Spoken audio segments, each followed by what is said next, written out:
उषा आणि प्रसाद सामंत गोरेगाव मुंबईत राहतात. एक धार्मिक सहलीत काय घडलं ते त्यांचाच आवाजात प्रस्तुत आहे. भक्त हो, प्रवास कठीण होता. बारीक रस्ते, एका बाजूला उंच डोंगर आणि दुसऱ्या बाजूला खोलदारी. बारीक पायवाट. कोणीही दरीत बघितले की चक्कर येणार अशी ती दरी होती. प्रसाद पुढे राधा नावाच्या गोडीवर आणि पाठी दिसते ती गौरी त्याच्यावर मी होते. अपघात झाला तेव्हा मी देखील बदलून खाली उतरले. समोर घोडीला खाली पडताना पाहत होते. घोड्यावर प्रसाद नव्हता. मला वाटलं वेगाने प्रसाद आधीच खाली पोचला असेल. त्यावेळी नजर माझी फ्रीज झाली. मी मात्र बर्फाची नजर ठेवून कुठल्याही भावना माझ्या मनात नव्हत्या. शून्य नजरेने प्रसादकडे नव्हे तर घोडीकडे पाहत होते. घोडीवर प्रसाद नव्हताच, त्यामुळे ह्या गडबडीत माहीत नाही देवाने मला फ्रीज का केलं.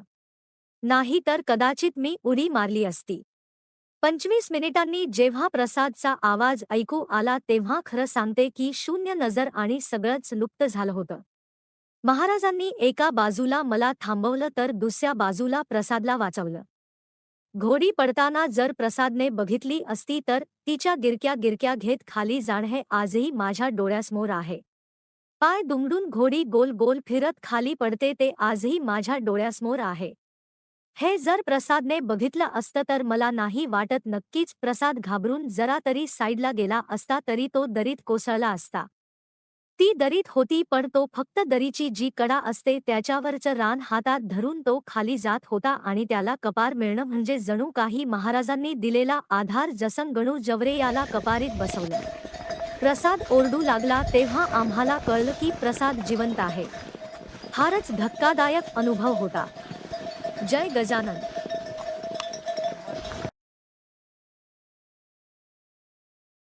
कधी कधी आपल्यासमोर अशा काही गोष्टी येतात ज्या एखाद्या गूढ कथेसारख्या वाटतात, नाही का? अगदी, ज्यावर सहजासहजी विश्वास बसत नाही. या 3 अविश्वसनीय गोष्टी आहेत. कोणत्या 3? एक अशक्यप्राय अपघात, एक भौतिकशास्त्राच्या नियमांना आव्हान देणारा बचाव आणि तिसरं म्हणजे एक असं सत्य जे समोर आल्यावर अपघातापेक्षाही जास्त धक्कादायक वाटतं. म्हणजे हे एक कोडच आहे. बरोबर. चला या कोडाचा एक एक भाग उलगडून पाहूया. आणि हे कोडं उलगडताना आपल्याला केवळ घटनेकडे नाही तर मानवी मन अशा घटनांना कसं सामोरं जातं याकडेही पाहावं लागेल. का बरं? कारण जेव्हा तर्क संपतो तेव्हा एक तर श्रद्धेची किंवा आश्चर्याची सुरुवात होते. बरोबर. तर या अनुभवाची पार्श्वभूमी आहे सप्टेंबर महिन्यातील पंचकेदार आणि सप्तबद्री यात्रा. अच्छा. ही ठिकाणं हिमालयात आहेत, म्हणजे प्रवास अत्यंत खडतर असणार हे तर उघडच आहे. ची 5 पवित्र मंदिरे केदारनाथ, तुंगनाथ, रुद्रनाथ, मध्यमहेश्वर आणि कल्पेश्वर ही सगळी हिमालयाच्या अगदी दुर्गम भागात आहेत. म्हणजे तिथे पोहोचायला प्रचंड शारीरिक आणि मानसिक तयारी लागते. हो, ही काही साधीसुधी टूर नाहीये. ही एक प्रकारची तपश्चर्याच मानली जाते. आणि आपल्या स्रोतातील लेखक हेच करत होते. त्यांनी पहिले 3 केदार तर पायीच पूर्ण केले होते. वाव. पण रुद्रनाथसाठीचा प्रवास इतका कठीण होता की आयोजकांनीच त्यांना घोडे करण्याचा सल्ला दिला.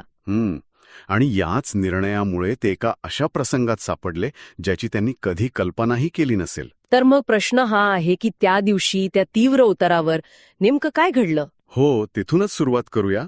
प्रसंग आहे अनुसया आश्रमावरून खाली उतरण्याचा.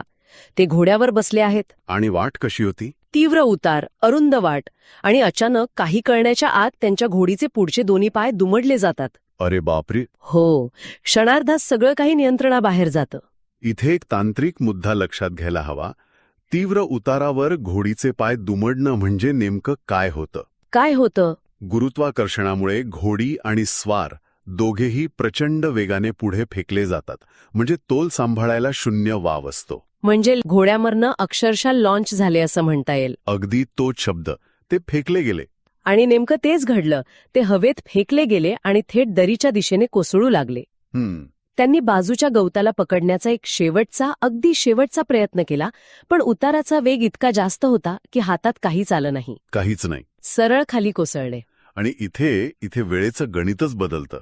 लेखकासाठी तो एक क्षण अनंत काळा इतका लांबला असेल. हो ना. पण प्रत्यक्षात हे सगळं 2-3 सेकंदात घडलं असणार. आणि त्या 2-3 सेकंदात मेंदूला कळतं की आपण मृत्यूच्या दारात आहोत. पण इथेच या कथेला ते वळण मिळतं जे भौतिकशास्त्राला आव्हान देणार आहे. अच्छा. सुमारे 20 फूट खाली कोसळल्यानंतर त्यांचं शरीर एका लहानशा दगडावर अडकतं. 20 फूट कसं शक्य आहे? ते अर्धे बसलेले आणि अर्ध्या आडव्या स्थितीत होते आणि त्याच वेळी त्यांच्या हातात गवत येतं, ज्याला धरून ते स्वतःला सावरतात. 1 मिनिट. आता हे आकडे तक्क करणारे आहेत. साधारणपणे 20 फुटांवरून पडल्यावर जमिनीवर आदळण्याचा वेग जवळपास ताशी 40 किलोमीटर असतो. 40 किलोमीटर प्रति तास? हो.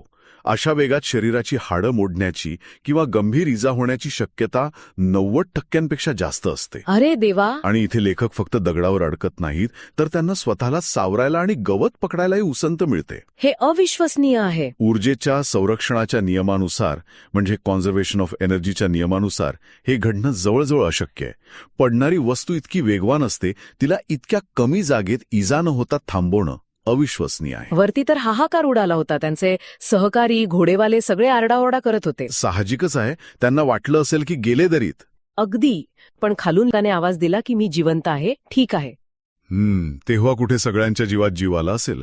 मग सुटकेची धावपळ सुरू झाली. सुमारे 25 मिनिटांच्या प्रयत्नानंतर एक घोडेवाला खाली उतरला आणि त्यांना सुखरूप वर घेऊन आला. ती 25 मिनिटं? विचार करा, वरच्या लोकांसाठी आणि स्वतः लेखकासाठी कशी गेली असतील. प्रत्येक क्षण एका युगासारखा वाटला असेल. हो. खाली मृत्यूच्या दाढेत अडकलेली एक व्यक्ती आणि वर त्याला वाचवण्यासाठी चाललेली धडपड. इथपर्यंतचीच गोष्ट अविश्वसनीय आहे. पण थांबा, खरा धक्का तर पुढे आहे. याच्या पुढेही? हो. लेखक सुखरूप वर येतात, सगळे सुटकेचा निश्वास टाकतात आणि मग त्यांना असं काहीतरी कळतं, जे ऐकून या चमत्काराला एक वेगळंच, अधिक गडद वळण मिळतं. काय होतं ते? त्यांना सांगितलं जातं की ज्या घोडीवरून ते पडले होते, ती घोडी त्या अपघातात तब्बल 200 ते 250 फूट खोल दरीत कोसळून मरण पावली होती. काय? 1 मिनिट. लेखक वाचतात 20 फुटांवर? हो. आणि घोडी पडते 250 फूट खाली? हो. त्याच अपघातात ते दगडावर अडकले, पण घोडी स्वतःला सावरू शकली नाही आणि ती थेट दरीत कोसळली. म्हणजे या 2 आकड्यांमधला फरकच या घटनेची भीषणता आणि लेखकाचा बचाव किती अद्भुत होता हे सांगतो. हेच या घटनेचं केंद्र आहे. 20 फूट विरुद्ध 250 फूट. या तर्काला जागाच उरत नाही. काहीच नाही. जर ते त्या दगडावर काही इंच जरी चुकले असते, तर त्यांचा प्रवासही 250 फुटांवरच थांबला असता. हे सगळं ऐकून अविश्वसनीय वाटतं खरं, पण एक विचार मनात येतो की काय? अत्यंत तणावाच्या परिस्थितीत आपली स्मरणशक्ती किंवा आपलं अंतराचं आकलन ते अचूक असतं का? चांगला मुद्दा आहे. म्हणजे 20 फूट आणि 250 फूट हे अंतर त्या क्षणी झालेलं भावनिक आकलन असू शकतं का? की ते खरंच मोजलेलं अंतर होतं? खूप महत्वाचा प्रश्न आहे. आणि हे खरं आहे की तीव्र धक्क्याच्या स्थितीत, म्हणजे स्टेट ऑफ शॉकमध्ये, आपलं वास्तवतेचं आकलन बदलू शकतं. पण इथे 2 गोष्टी आहेत. कोणत्या? एक, लेखकवर आल्यानंतर त्यांना ही माहिती इतरांकडून मिळाली, जे वरून शांतपणे परिस्थिती पाहत होते. आणि दुसरं, डोंगराळ भागात काम करणाऱ्या घोडेवाल्यांना उंचीचा आणि खोलीचा अंदाज अगदी अचूक असतो. त्यामुळे हे आकडे भावनिक असण्यापेक्षा वास्तवाच्या जवळ असण्याची शक्यता जास्त आहे. आणि या सगळ्या घटनेच्या एक प्रत्यक्षदर्शी साक्षीदार होत्या. कोण? त्यांच्या पत्नी. त्यांनी आपल्या डोळ्यांनी त्या घोडीला दरीत कोसळताना पाहिलं होतं. अरे देवा. त्यांना घोडी दिसली. याचा अर्थ त्यांच्यासाठी त्या क्षणी त्यांचे पती त्या घोडीसोबतच दरीत कोसळले होते. त्या धक्क्याने त्या पूर्णपणे खचून गेल्या होत्या आणि काही वेळाने जेव्हा त्या आपल्या पतीला सुखरूप परत आलेलं पाहतात, तेव्हा त्यांच्या तोंडून शब्दच फुटत नाही. त्या पूर्णपणे स्तब्ध झाल्या होत्या. जणू काही त्यांचं बोलणंच बंद झालं होतं. ती स्तब्धता, ती केवळ आश्चर्याची नाहीये. मग ती PTSD म्हणजेच पोस्ट ट्रॉमॅटिक स्ट्रेस डिसऑर्डरची सुरुवात असू शकते. आपल्या डोळ्यासमोर आपल्या माणसाला मृत्यूच्या दारात जाताना पाहणं आणि काही क्षणात तो परत येणं, या धक्क्यातून सावरायला मेंदूला खूप वेळ लागतो. खरंय. त्यांची स्तब्धता म्हणजे त्यांचा मेंदू त्या अविश्वसनीय माहितीवर प्रक्रियाच करू शकत नव्हता. ही एक प्रकारची इमोशनल शटडाऊनची अवस्था होती, जिथे भावना इतक्या तीव्र होतात की मेंदू स्वतःला बंद करून टाकतो. विचार. आणि सगळ्या घटनेतली सगळ्यात मोठी आणि कोड्यात टाकणारी गोष्ट म्हणजे काय? इतक्या मोठ्या अपघातातून वाचूनही त्याला साधं खेरचत्त सुद्धा नाही, एकही जखम नाही, साधं ओरखडलंही नाही. हे तर अजूनच अविश्वसनीय आहे. म्हणूनच स्वतः या अनुभवाला एक अद्भुत कोडे असं म्हणतात. या घटनेला स्पष्टीकरण देण्याचा किंवा त्यामागे तर्क शोधण्याचा प्रयत्न करण्याऐवजी ते एक गूढ म्हणून स्वीकारतात. आणि आपल्या या अनुभवाला अधिक संदर्भ देण्यासाठी त्याची तुलना गजानन विजय या प्रसिद्ध ग्रंथातील एका कथेसोबत करतात. आता इथे आपण या अनुभवाच्या भावनिक आणि आध्यात्मिक पैलूकडे येतो. पण अनेकांना गजानन विजय किंवा गणुजावर माहीत नसतील. बरोबर, थोडं सांगा त्याबद्दल. तर गजानन विजय हा विदर्भातील संत गजानन महाराजांच्या चमत्कारांवर आणि लीलांवर आधारित एक प्रसिद्ध ग्रंथ आहे. त्यात गणुजावरे नावाच्या एका भक्ताची कथा आहे, ज्याला महाराजांनी अशाच एका जीवघेण्या संकटातून, एका अपघातातून वाचवलं होतं. त्यामुळे केलेली ही तुलना खूप सूचक आहे. ही तुलना खूप महत्वाची आहे. यातून आपल्या वैयक्तिक अनुभवाला एका मोठ्या सांस्कृतिक आणि आध्यात्मिक चौकटीत बसून पाहतायत. ते म्हणत आहेत की माझ्यासोबत जे घडलं ते काहीतरी वेगळं किंवा एकटं नाहीये. असं पूर्वीही घडलं आहे आणि ते श्रद्धेमुळे घडलं आहे. म्हणजे ते या घटनेकडे केवळ एक अपघात आणि सुदैवी योगायोग म्हणून पाहत नाही. त्यांच्यासाठी हा एक दैवी हस्तक्षेप होता. त्यांच्या श्रद्धेचा त्यांना आलेला तो एक प्रत्यक्ष अनुभव होता. आणि मानसशास्त्रीय दृष्टिकोनातून पाहिलं तर अशा धक्कादायक अनुभवानंतर मानवी मेंदू तर्कसंगत स्पष्टीकरण शोधण्याऐवजी त्याला एका मोठ्या दैवी शक्तीशी जोडतो. असं का होतं? याला कॉग्निटिव्ह डिसोनन्स कमी करण्याचा एक मार्ग म्हणता येईल.